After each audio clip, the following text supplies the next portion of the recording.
रूस की मदद से चाइनीज़ कम्युनिस्ट पार्टी की स्थापना सीसीपी की स्थापना सन 1921 में हुई। और ये धीरे धीरे बढ़ता हुआ ये काफ़ी व्यापक होता चला गया। यहाँ तक कि यूएसएसआर में भी कम्युनिस्ट पार्टी का पतन हो गया डिसइंटीग्रेशन ऑफ यूएसएसआर के बाद। और लेकिन चाइना में ये कम नहीं हुआ, चाइना में ये फैलता रहा। और जो पिछले दिसंबर का आंकड़ा है उसमें कहा गया है कि देश में 10 करोड़ एक्टिव मेंबर हैं पूरे चाइना में, और 50 लाख से ज़्यादा यूनिट जो है, पार्टी यूनिट जो है वहाँ काम कर रही है। लेकिन जो पिछले बार है दिसंबर के आंकड़े के बाद ग्रीक सिटी टाइम्स में एक आर्टिकल छपा जिसमें ये कहा गया कि कम्युनिस्ट पार्टी के कैडर जो हैं वो दुनिया में कम हो रहे हैं। तो इस बात की पुष्टि जब शी जिनपिंग अपने पार्टी के यंग कैडरों के बीच स्पीच दे रहे थे तो इस बात को उन्होंने स्वीकार किया था। और पार्टी के विस्तार के लिए उन्हें वो कह रहे थे। और इसकी पुष्टि और भी इस बात से हो जाती है कि चाइना का जो ऑफिशियल जर्नल है उसमें भी सीकिंग ट्रूथ करके जो एक आर्टिकल आया जिसमें शी जिनपिंग के माध्यम से ये कहा गया है कि जो कैडर है दुनिया में कम हो रहे।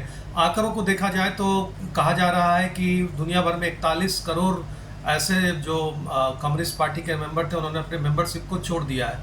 तो आंकड़ा काफ़ी बड़ा है और इसका प्रभाव चीन की राजनीति पे पड़ना अवश्यम भावी है, क्योंकि जो कम्युनिस्ट पार्टी के कैडर रहे पूरे दुनिया में वो कहीं ना कहीं चीन की नीतियों को आगे बढ़ाते रहे हैं और कम्युनिज्म के विस्तार में अपना योगदान करते रहे हैं। लेकिन जिस तरह से कम्युनिस्ट पार्टी ऑफ चाइना को लेके लोगों में एक अविश्वास पैदा हुआ, और ये इस अविश्वास का ये भी कारण है कि कोरोना काल में जिस तरह से जो कम्युनिस्ट पार्टी ऑफ चाइना है और उनके जो मुखिया हैं और उनकी जो पार्टी है उन्होंने विश्वसनीयता खो दी लोगों के बीच। चाइना में ही नहीं दुनिया में भी उनको लेके लोगों में एक शंका का भाव उत्पन्न हुआ, क्योंकि जिस तरह से आरोप लगता रहा, चाहे वो सही हो या गलत हो, कि वो चाइना से ही निकल के आया, चाइनीज़ वायरस के नाम से ही जाना गया। लेकिन दुनिया में रह रहे जितने कैडर थे उनके भी मन में एक हुआ कि जब इसकी निष्पक्ष जांच कराने की बात की गई संस्थाओं से, यूनाइटेड नेशन के माध्यम से, तो भी वो बार बार मुकरते रहे। इसने कहीं ना कहीं लोगों के मन में ये विश्वास पैदा किया कि जो बात चाइना के बारे में कहा जा रहा है कि ये कोरोना को लेके बहुत ज़्यादा उनके मन में इसको लेके कोई ऐसा नहीं कि इसको रोकथाम के लिए या इसको लेके कोई उनका अपना मत नहीं है। इससे लोगों में और शंका बढ़ती गई है और इन सबों का प्रभाव भी देखने को मिल रहा है कि धीरे धीरे चाइनीज़ कम्युनिस्ट पार्टी या सीसीपी जो है उसमें कैडर की संख्या कम हो रही है। दुनिया में ही नहीं, अपने देश में भी लोगों में कोरोना काल में जिस तरह से जीरो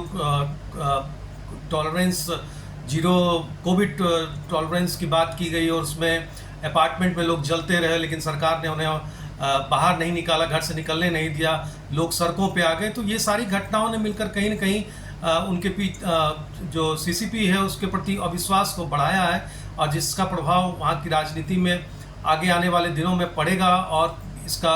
और ये दुनिया देखेगी कि किस तरह से कम्युनिस्ट पार्टी को लोगों ने वैश्विक स्तर पे तो साथ छोड़ ही दिया, देश में भी उनके खिलाफ एक मुखर आवाज़ उठाई दिखेगी आपको।